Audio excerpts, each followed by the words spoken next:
Today on the brand study, we are here talking with Jean and Ellie Thompson, the mother-daughter duo behind Maeve Chocolate.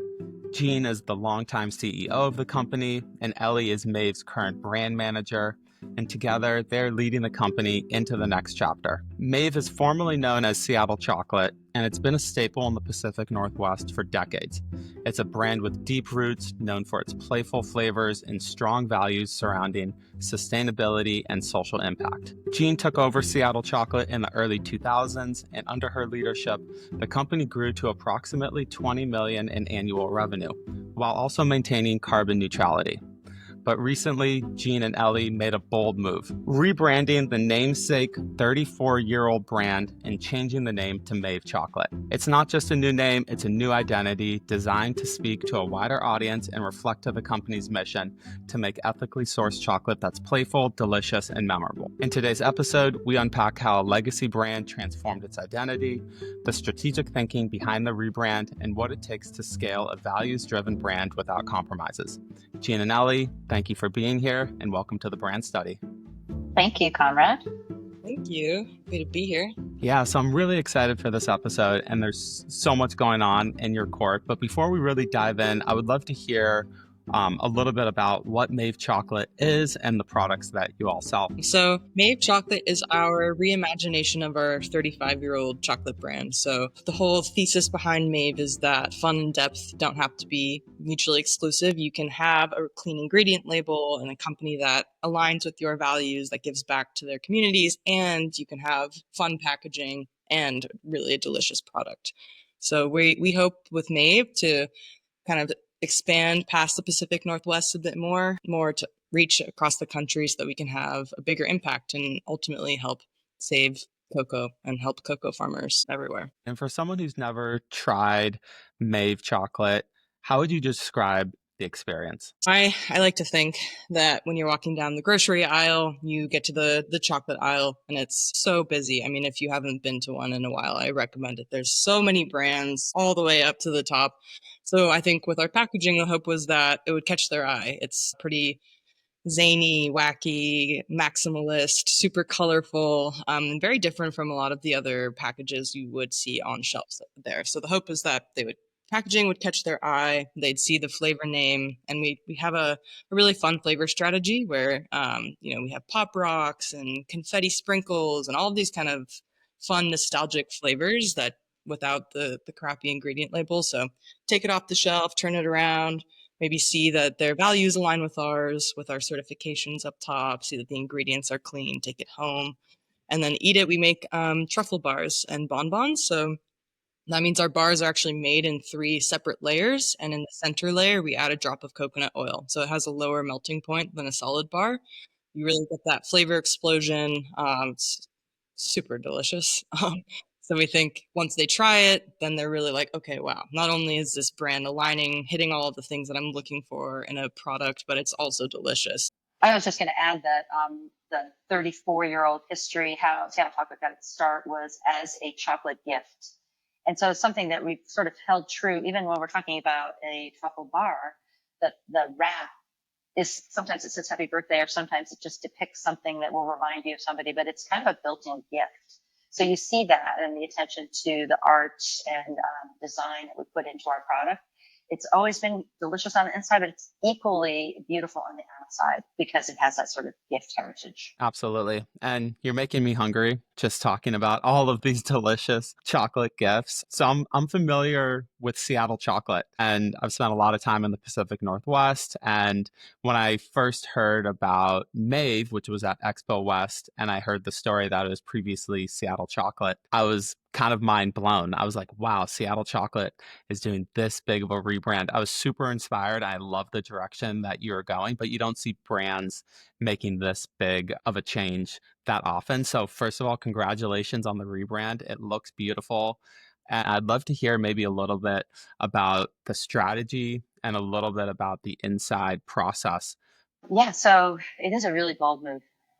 And it's sort of, you can tell for a company that to do this after so many decades of being one brand to change it to another one, it shows that it's privately held. world, right? And we're small enough still that we can do these things. We don't have any investors. And so nobody needed to approve it other than our internal stakeholders, the leadership team and marketing team and everybody really at the company. So yes, we took a big, bold move because we felt we kind of needed to.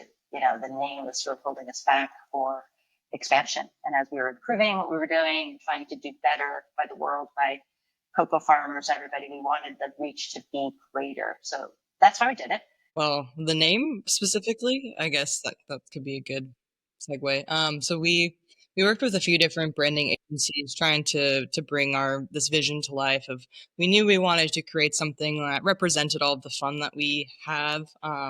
We I've always done seasonal lines. We do a bunch of seasonal lines, so spring, Valentine's Day, summer, fall, holiday, more than just the typical Valentine's Day, Halloween that people usually think of with chocolate.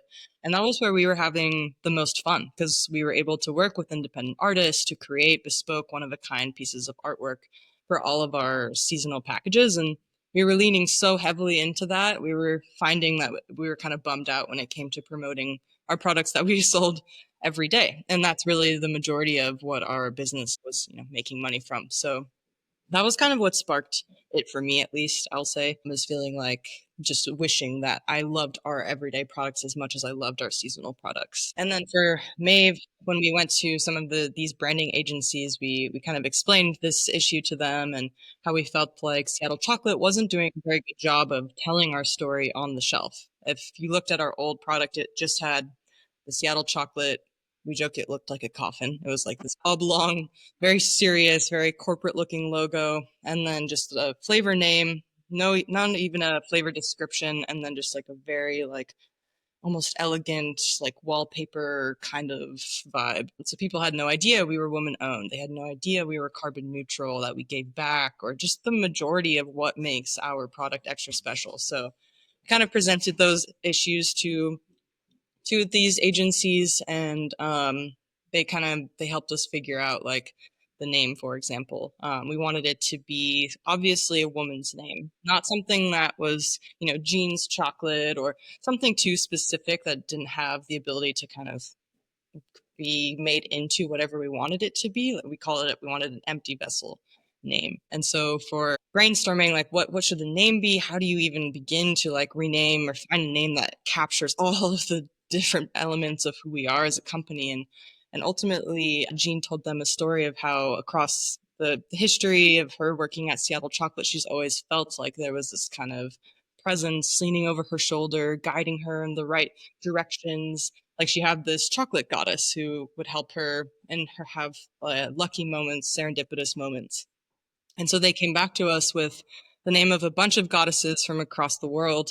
And we hadn't heard of Maeve as a goddess before, but she was a real person in the first century. She was a queen in Ireland, and she was like a very salty character. She had 12 husbands, divorced them all. She went to war with one of them because he had one more cow than she did. And she let women go to war and own land. And this was in the first century. So we just thought she was so cool. And then she kind of ascended into goddesshood, if you will. And she reigned over the part of Ireland where our family's from, where our ancestors are from. So we just thought it was the perfect fit. There's so much you can do with Maeve. Like we've been calling our followers mavens and things like that. So a nice empty vessel that sounds feminine. So people can kind of start to get a clue that, okay, I think this is probably made by women. We ended up with the third agency. The first one came up with a name that we didn't like, or we liked it, but then it didn't grow. I mean, I had a lot of reservations around it, and we couldn't get the trademark. And that's when I told the second agency, there's that chocolate goddess again. I didn't really like the name, but I felt like, well, maybe it's the right name. Everybody else seemed to like it. And she looked out for me by not giving me the trademark, right? So then they kept giving us really subpar kind of, almost, I don't want to call it clip art, predictable designs. And we're like, no, that isn't going to differentiate us. I mean, we knew the chocolate aisle pretty well at that point, right? And what it was going to take. We were one of the nicest, most artistic bars on the shelf. So we had to do better than that. And then we found this agency in Brooklyn, New York, scrappy, small, called the Young Jerks. And while they're young, they're anything but jerks. They're so off the charts creative. and they brought her to life, not even as a goddess, but somehow it took them in this direction of fantastical, magical. And so each of the bars tells a story. It's an original work of art, and has sort of an icon or even a mascot, like our Blackberry has Gretchen, the wild bear. And that's where she loves blackberries, so she's obsessed with them. And they just brought it to life in a way that we never dreamed possible. And it really gave me courage as I was doing this incredibly risky thing, basically betting the farm and our future on this rebrand. I'm like, yeah, but it's so amazing. There's nothing else in the market like it. I cannot believe that consumers and retailers won't love it, because I've always believed that you should never underestimate a consumer. They will know if it tastes good and it does the right thing and it has nice designs. They're not going to fall for something less, right? They're going to go for the best. So anyway, that gave us courage, and they really were such an integral part of the Maeve launch. I love that. And yeah, when you really find that agency partner that can really bring that vision and actually maybe push the creativity to a whole nother level beyond what you thought was even possible, then really the sky's the limit.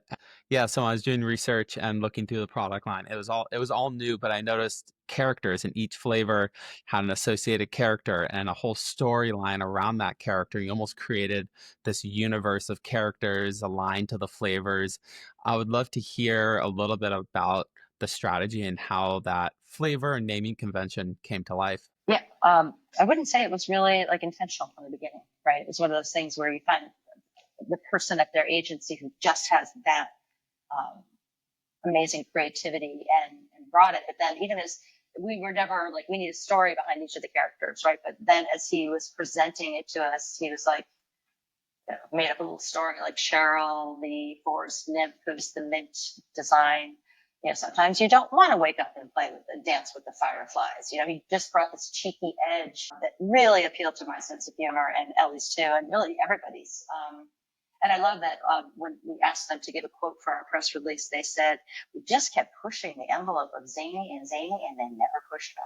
So we were just meant to work together. Yeah, I feel like they really understood what we were going for of like chocolate is such an emotional food, right? Like you grab it when you've had a great day and you're celebrating or when you get fired or it's like ranges the whole spectrum of emotions of like why you'd want to do it. So I think they were super clever and kind of homing in on that and being like, okay, Maeve is an escape. It's a way to get out of the mundane world and to have this little moment of reprieve and this delicious treat, but also this whole fantasy world. Like you're not just escaping into this chocolate bar, you're escaping into the world of Maeve. They kind of came back with those product descriptions of like, how funny is it that if we named, the mint fairy Cheryl, which is just it's because you have these like high fantasy characters with very like average names. I think it's so funny. And that inspired us. And we were like, oh my God, there's so many legs and ways to market chocolate that have never been done before. Like we went back to them and had them create a world map of all of the different places where the Maeve characters live. And ultimately, I hope to create like maybe some children's books or like short stories or some kind of like actual narrative of talking about these characters and their experiences in Maeve's magical world. We talked about creating a board game, a video game, of like collaborating with gamers. We feel like there's a lot of legs there, which is something we would have never considered before. So yeah, they took our ideas, our strategy, and like just one upped it. But it was very collaborative in that. So they came up with those designs, but we looked at them and we saw potential, like as Ellie was just describing. And we're like, oh my gosh, this is like gives us the ability to market chocolate like it's never been marketed before. And it's a category that lends itself to that because it really is. It's America's favorite flavor, and it is a snack that almost everybody loves. And so to take that sort of acceptance of the category and then layer on it the things that the Gen Z and millennial target audience are doing right now. They are escaping with fantasy novels or, TV shows or games, right? That's what they're doing, sort of get a grip on what's going on around them. And so this gives us a chance to be their chocolate. Yeah, that seems so powerful and really tapping into what the consumers are looking for and how they're already interacting with other media types and other forms beyond food and beverage and to create something that can fit into their taste preferences already. Do you see Maeve as potentially a platform for some sort of franchise beyond chocolate? I'm jumping a little bit ahead here, but Ellie, you mentioned video games and books. Yeah, I mean, I would love to create like this, like a whole community of mavens of like, and all of the different little verticals of what you're interested in. Like chocolate can fit in, like you were saying, like books or video games or I don't even know, makeup. And I mean, there's just so many different ways we could take it. I think, yeah, it would be fun to have a bunch of touch points, other ways to just make people's days better, like to have a little fun, easy Mave board game, for example. Like, I think the goal with all of that is to just really build out this world so that people actually feel like they are escaping to it, and that we can be their safe space. And I'll just layer on, like throughout, I've been sort of this voice of what is it that we're really trying to do with this company? And our mission has evolved over the years as I learn more and as the world around us changes. And it's literally come down to save chocolate, because that's what's happening in the world of cocoa. It's actually a really scary time and maybe one of the first crops that becomes endangered. And the price has gone through the roof. And it's just a lot of turmoil, honestly. And in 2019, I did a TED talk on this, not knowing that it would really hit a bad position in 2024. It's just been the last 10, 20 years where the decline of the supply chain. And in it, I basically was saying we need to really kind of get more people in this chocolate renaissance, where people start to understand that cocoa it's a crop, it's a tree, it's a fermented product. There's so much craft that goes into it. It has hundreds of flavor notes in it, more so than really almost any other food or drink. And yet it's been sort of homogenized and dumbed down over the years. I'm just saying that because it started there, at least in the United States, with the Great American Chocolate Bar, people aren't willing to pay enough for it. And if they're not willing to pay enough for it, then there's not enough money in the product to pay the farmers well, because they're ultimately the ones that get pinched every single time. Why? Because they're farmers and they don't have a lot of control over how it's marketed or who they even sell it to. And they happen to live in equatorial regions of the world that are mostly developing nations. So they don't really even have the agency to advocate for themselves. So this was 5 years ago that I was like, please, please, please. And Maeve, for me, represents the ability to get more people to join the chocolate renaissance. And so it has to be fun. So if you can take a product and make it rich in content, 10% of our give back goes to help Ghanaian farmers. And we pay them as much as we possibly can, allowed by their government. And we know where our beans are coming from to make sure that they have good lives. So it's, traceable, sustainable, and all those things in terms of its DNA. It's really solid, and it leads with fun, because we don't think we should have to choose. And that's how we think we're going to really garner the greatest number of people to sort of jump on in that renaissance and advocate for the cocoa farmers. Yeah, that is so inspiring. And the story and all this data has really come on to the scene with investigative journalism actually exposing the chocolate supply chain. And do you all work closely with the farmers? I'd love to hear a little bit about the supply chain and how you're supporting farmers that are producing cocoa. So we actually, because of 2024's crisis, there was a time when you literally couldn't find cocoa butter, and there wasn't enough cocoa liquor or beans to go around, which is required obviously for the cocoa butter. And we have done most of our sourcing through Peru and Ghana. And so we had to sort of diversify and start buying from Dominican Republic and Ecuador, as those places were kind of drying up, or, we just couldn't find it. That was the time. Oh, and I should circle back to a year ago, almost exactly. We started making our own dark chocolate. So in chocolate, there's various stages. And for 32 years, Jean Chocolate was a confectioner or chocolatier. So the final step of the process will return the chocolate into a confection, shaping it, molding it, designing it, flavoring it. The stuff that we have done for a really long time. But in order to get closer to the farmers, we wanted to start making our own chocolate, because A, we can determine the flavor profile, which is really important to us. And B, we can then make sure that we are working as directly as possible, because it's really the only way that that they are being paid fairly, and also that you can supplement to make sure that they're leading good lives. So that's the journey that we've been on.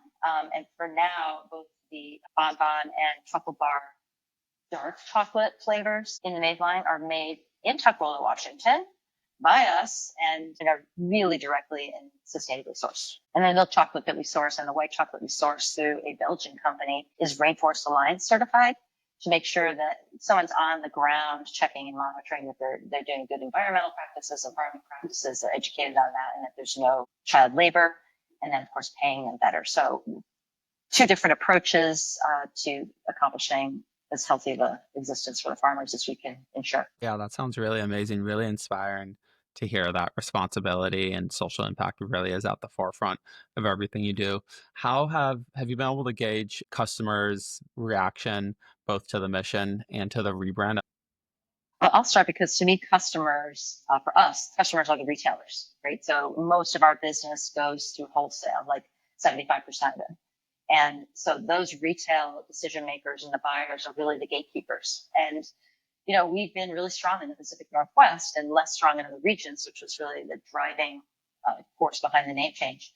And so we were nervous as we were calling on like Made in Washington or Hudson stores that really care, they're in sort of I'll call it a touristy kind of market. And we're like, oh, they're going to be really mad about this.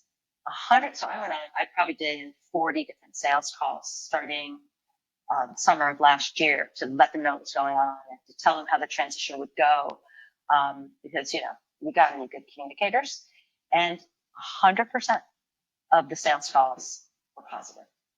Not Made in Washington. None of the people that you thought, oh, they really got this, the stakes are high for them to give up Seattle in our name. They were like, this is better. We get it. This is adding excitement to our shelves. And they've always loved our story, right? And the consumers too, but the retailers, they are gatekeepers for that as well. Like the PCCs, the Whole Foods, the Sprouts of the world, they are saying these products are in our store because they do and behave a certain way and their ingredients are clean in a certain way. So they're the first level to get through. And then I'll pass the ball to Ellie for the consumer. Yeah. So it was really fun. I got to go to Expo West the day after we officially launched Maeve, which was such a whirlwind, but it was so special because I got to actually witness people's reactions face to face. Because we got a lot of feedback online, and people, there was some outrage. People get upset when their beloved brand has changed, and we were expecting that. But it's kind of a bummer because the trolls are always the loudest ones online. But to actually see at Expo West, I'm working the booth, and like our target audience is walking down the aisle, literally like stops in their tracks, like beelines over to our booth, like, what is this brand? I mean, I heard some people like almost annoyed that they had never like seen this brand before because they consider themselves like cool brand like connoisseurs. They're like, what is this brand? How have I never heard of it before? Or like, they just loved it. Like they loved the packaging, and then the best part is watching them actually eat it, because then they're like, holy crap, this hits on every level. So I'd say it's like somewhat mixed because, inevitable trolls, but our audience loves it. And I think it really resonates with them, which is just so exciting. And the other thing I would add is that it's unfortunate that you don't have an opportunity to talk to each and every one of your beloved consumers, because when you do talk to them, they get it, right? But they weren't consulted. Nobody asked my opinion, and I've been a loyal buyer of your products for 30 years, and you're my favorite chocolate, and I love the name Seattle Chocolate, right? So it's actually so flattering that they cared so much about us that they were angered by the change. And then, and this really was a minority, I will say, but as Ellie said, they're vocal. But when I would like work the store at the airport, and somebody would be like, well, I certainly hope you didn't change this kind of attitude coming in. And I'm like, well, actually, explain and why, and take the time. And then by the end, she was like, do you need to open another retail store? Because I would love to manage that for you. Right. So they just need to understand, right? And hear the reason. And then it makes all the sense in the world.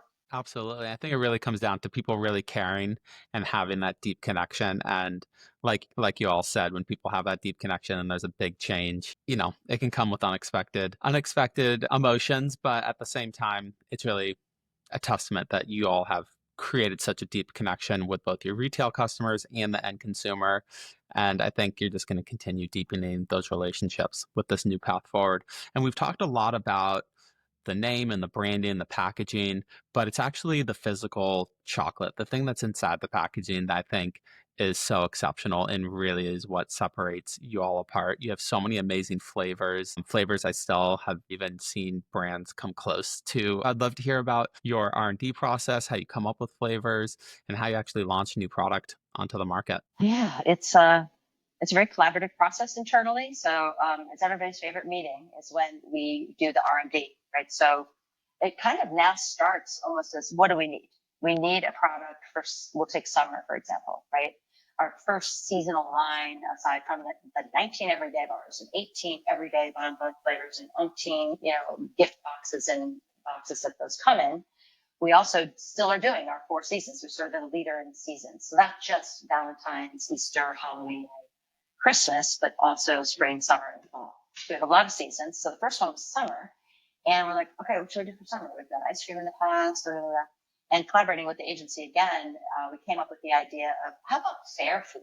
Like the Pugh Island Fair in the Pacific Northwest, or, every city or state has one major state fair, right? And you've got elephant ears and you've got the same sort of food at all of them, mostly.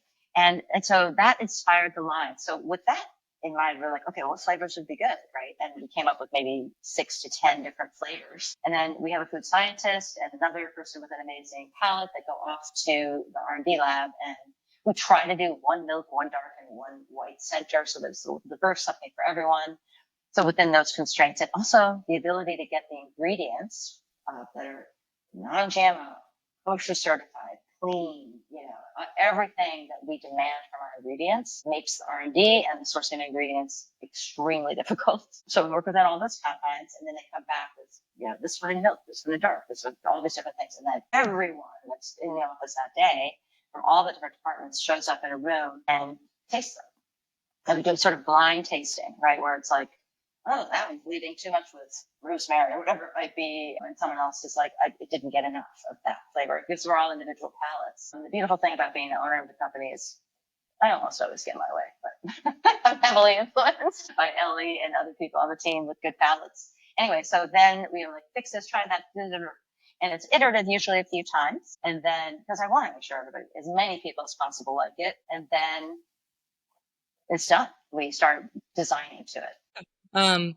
So once we have the final flavors, I write up the creative brief and just outline kind of what we're looking for, the look and feel for the line, giving them considerations of where it will be sold and our audience, and a classic creative brief. And then the young jerks would brainstorm some sketches of what could work, some names even. They always wrote really funny product descriptions. And after getting the sketches, I would take that, review it with the team, and we just go back and forth until we finish the packaging. But yeah, it is fun. It's my favorite part of my job, is making new products. It's like a fun puzzle, and what's going to hit, what's not trendy, or what's trendy but not too trendy that it's going to go away before we even launch this. And it's like a bunch of little puzzles to solve. It's fun. Yeah, that sounds so fun. And some of your names are so cool. Moon Rocks, for example, one of my favorites, the 14 karat cake. So clever.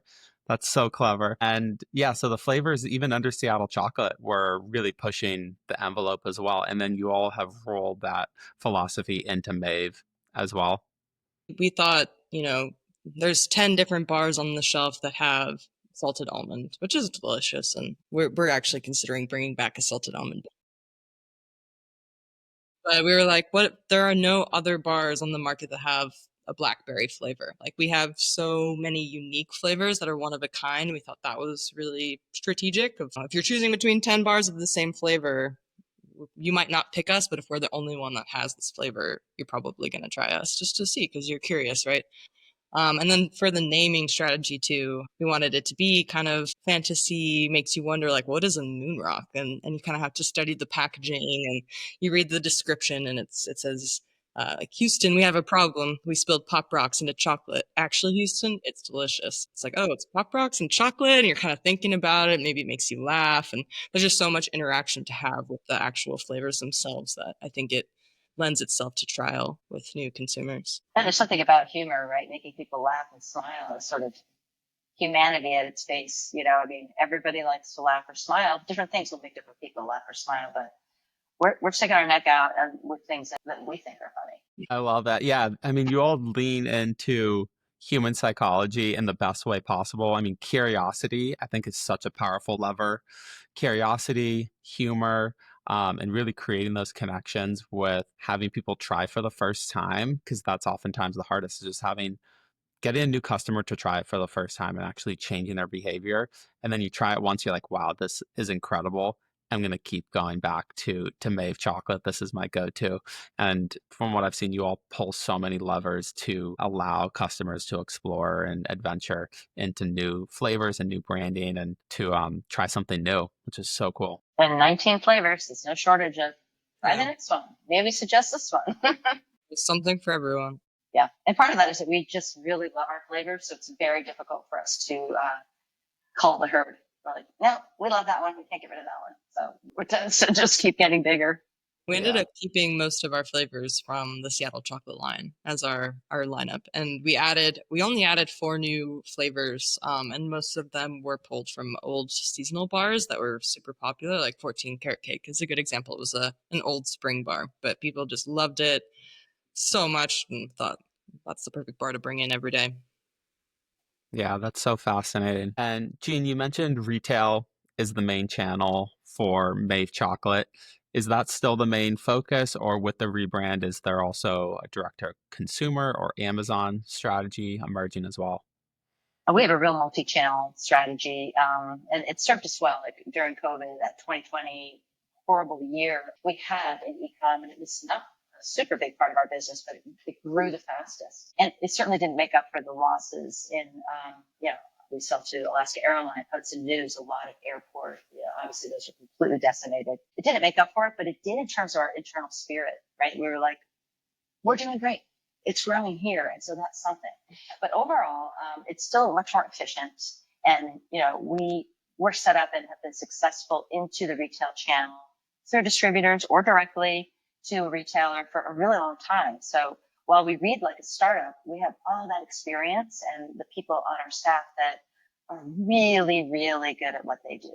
When we say we're going to deliver it, man, it's there that day, or we're communicating, right? So, but for us, we have like solid infrastructure and base to go through distribution into retail. And that's really the only way a company of our size is going to be able to get the product in New York, Chicago, Florida, DC, St. Louis, everywhere in between. We have to rely on people to get it there for us, or, it's just too much work. Yeah. And I'd like to add, like our website was such a huge project for us to work on. And I am so unbelievably proud with how it turned out. It's amazing. I think of it less of, it would be great if our business grew, our e-commerce business grew, but I also just kind of see it as another touch point of Maeve's world.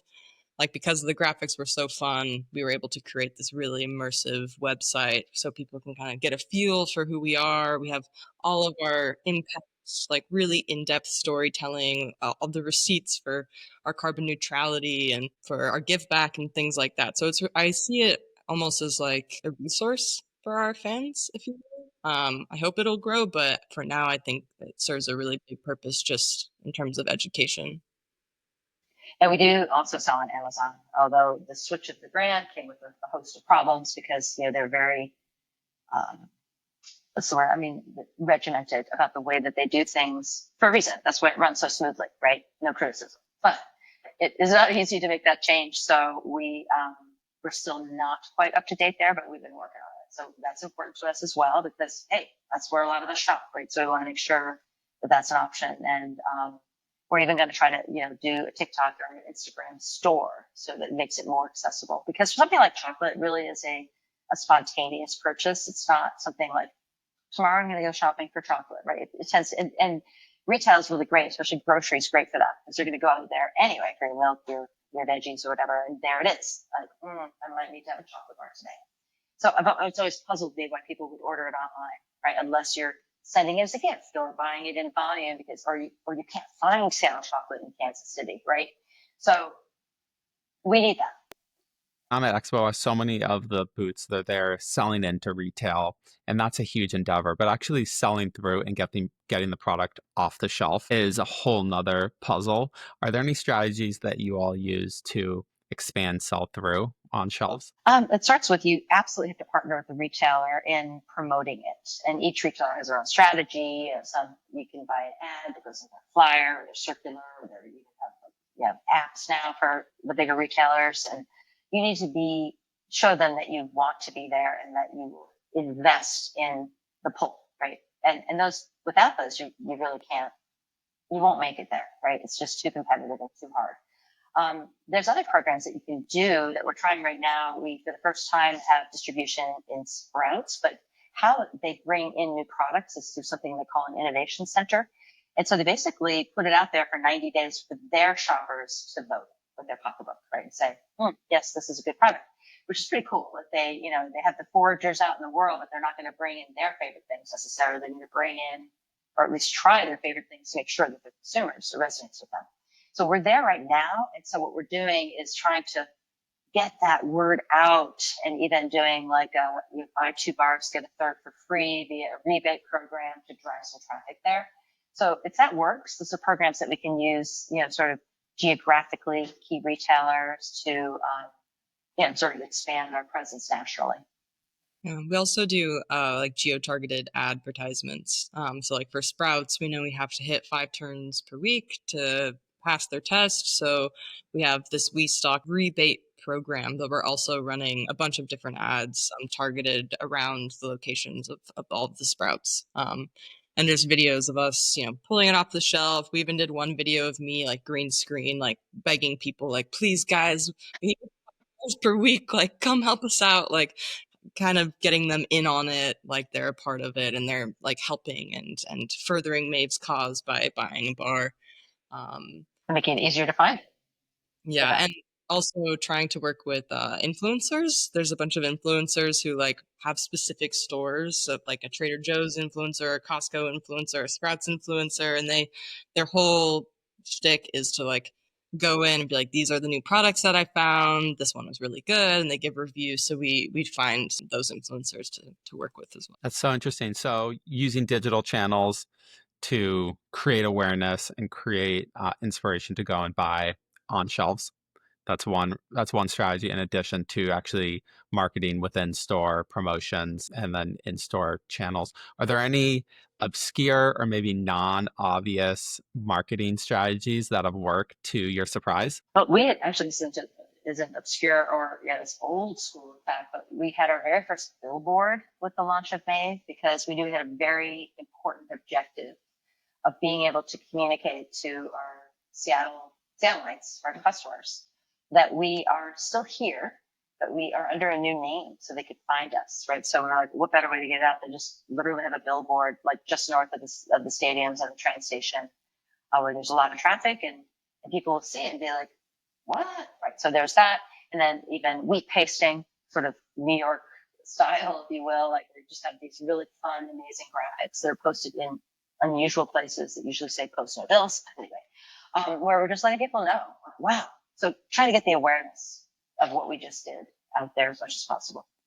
That's new to us anyway. We're creating a campaign for this year. We're calling it the Sweet Treat campaign. And the whole idea is basically just going out into the world, interacting with our consumers face to face and asking them why they deserve a little sweet treat today. I mean, the kind of goal with this is that we were a bit stumped, like how do we spread the word of Maeve and all of the depth without kind of boring them? Like, how do we get them engaged in this, like to start off? So we were thinking, if we ask people, like, tell us your story of why you deserve a sweet treat, then they're creating the content for us. They're naturally, organically spreading it to other people because it's like, hey guys, look, I was posted on this chocolate brand's Instagram account. And so we can let them be the creatives and just give them our platform so that we can try to get some momentum going organically. We spent a lot of time researching, like, working with some of the larger influencers. That was kind of where our brains went first. I think it's what you see more typically. But the rates were just so expensive, it wasn't sustainable for us. Like we could pay to have like maybe 2 influencers post like one each, and then that would shoot our budget for the year. So we were like, okay, we have to be the creative ones here.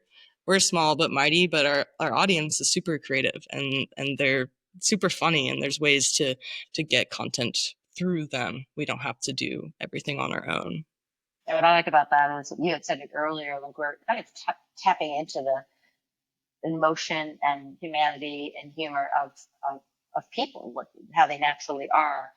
And we know they're eating chocolate for a reason, and we know that they feel either it's good or bad, that they somehow deserve a treat. So it ties into why they eat chocolate. Yeah, exactly.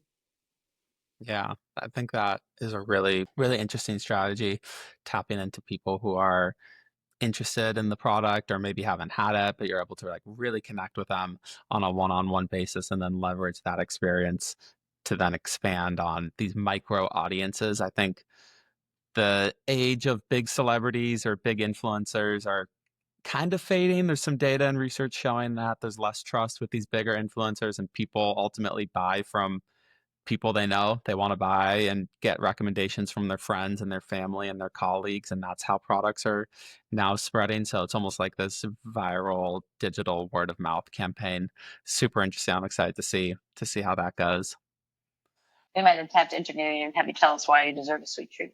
Yeah, yeah, definitely. This is the first three-person episode.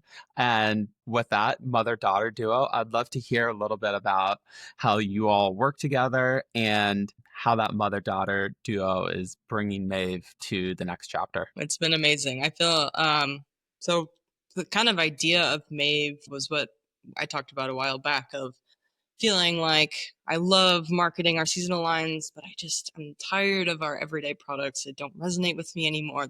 I love the product. It's so delicious, but I'm just sick and tired of the packaging. And that was, I guess, probably about 4 years ago. I went to my mom and was like, hey, this is how I feel. Uh, and she instantly got on board. She was like, "You're so right." And I remember being nervous, like I'm going to my mom and telling her that like this brand that she's been working on, that I don't like it anymore. And there's just so many different ways that it could have gone. But she's such a good leader in that she's always like, she really empowers people's perspectives. Like she really wants to hear what you have to say. And then she has all of this rich experience that she can then take, like this thought and like make it happen, and guide us on the path towards creating something brand new. But I feel like, yeah, we're just very honest with each other, which is super helpful. Like I can always count on her to give me feedback or tell me exactly how it went, not sugarcoat something, but and also to compliment me, like to go to both sides. Like she's honest in all the ways. So I feel like that makes our work a lot better because we have that honest feedback source always. But yeah, it's really fun. I always bug her in the office and poking her head in like every 5 minutes, like I want, like turning her lights on and off. It's the highlight of my day when she pops her head in. So I would just say that it's like any parent's dream to be able to work with their adult children, right? I mean, because we love them so much. They're our best, most important thing that we ever did or created. But further, I had no idea, like it was never a dream of mine that one of my kids would take over the business. I was just doing it for as long, and then I never had an exit strategy.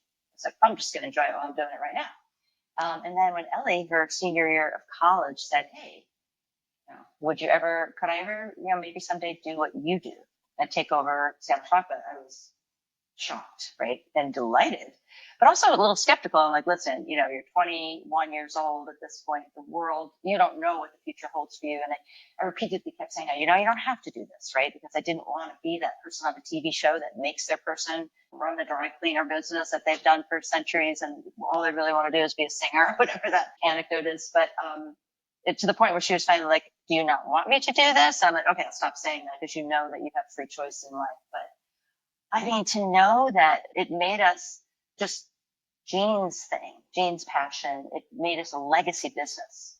It made us an evergreen business. And it actually changed. I always wanted what was best for the chocolate industry, but I didn't really think so much about how I keep Seattle chocolate relevant. How do I keep it, a leader and a creator and an innovator for the next 5 decades, right? That was beyond my area of my time frame, right? So, but now that's a big part of my focus, because it could be an evergreen company, and there's so few and so rare. where they're not in it for the money.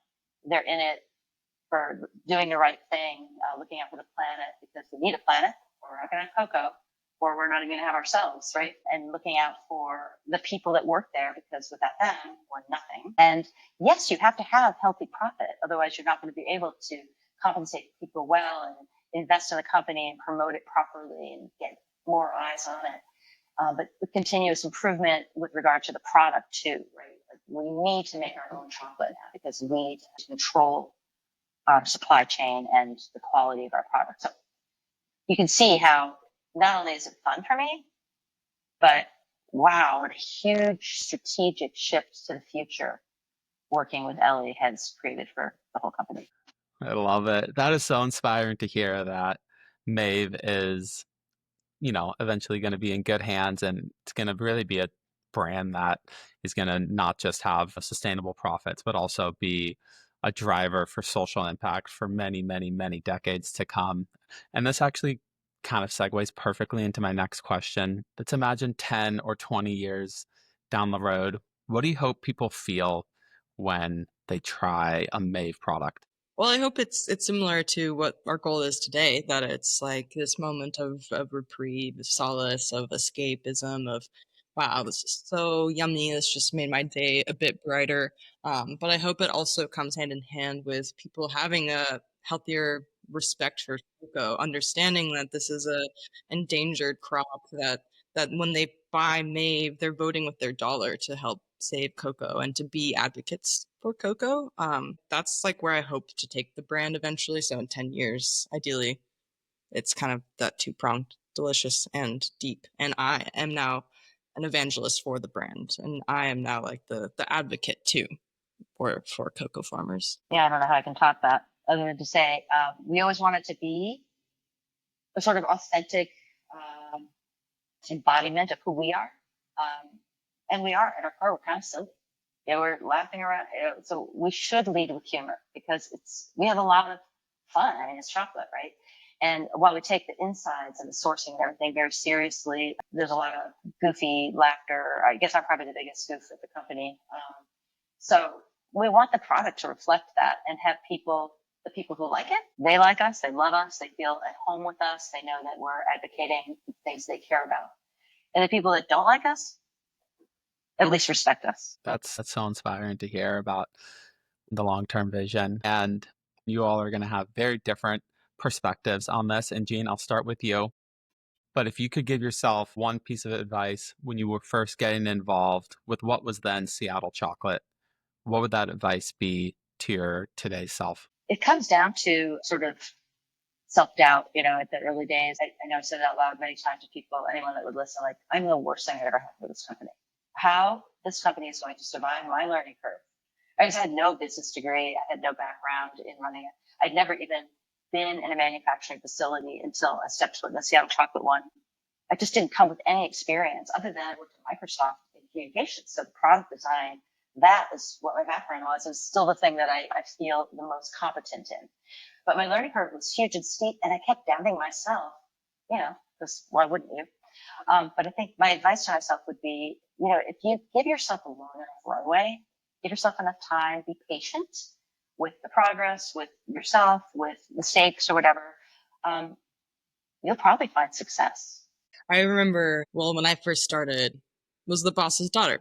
So, I started off in an entry level position, but for me, I had this whole narrative in my head going of like, I really need to prove to these people that I'm not just this Nepo baby brat, that like I actually am going to work as hard as they are or harder, that I am here and I'm going to show up and I'm reliable and I add value. And I really didn't think I did for a long time. Like I was riddled with imposter syndrome, and my mom actually has a good quote about imposter syndrome of like, of course you have imposter syndrome. You're a smart person learning something brand new. You're not going to know what you're doing, and that's just a natural part of the process. That really resonated with me, but it was so pivotal for me in my personal development, getting over that hump of realizing like I am adding value, and starting to watch the perspective shifts around me of people being like, okay, she's not like a Nepo baby who just, leaves early to golf or whatever that type is like she's committed. And yeah, so advice to myself, just I guess be patient, and it's okay that you feel like an imposter. That's a normal part of the process, but just keep working hard and you'll prove yourself organically over time. You don't have to prove it all at once. That was Jean and Ellie Thompson with Maeve Chocolate. Thank you so much for listening to this week's episode.